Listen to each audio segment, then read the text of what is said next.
ก๊อกก๊อกก๊อกมิวคือว่าเราไปเที่ยวทะเลด้วยกันไหมพอดีว่าตัวหนังสือมันใหญ่เกินไปนะก็เลยปรับไม่ได้แล้วยังไงเราไปเที่ยวทะเลด้วยกันไหมทะเลเหรอโอเคก็ได้ถึงทะเลไข่มุกเร็วๆปังที่ฉันเร็วๆสิก็ได้คนนี้กันไปก็จะรับได้แล้วอุ๊ยเจ็บ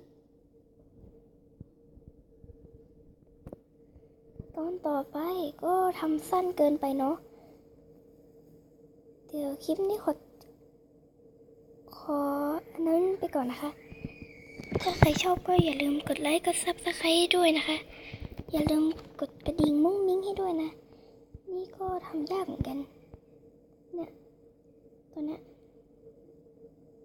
ทำยากอะทำยากจริงอะวาดนี้ไม่ค่อยสวยเท่าไหร่นะก็เลยลบแล้ววาดใหม่โอเคแค่นี้นะบ๊ายบาย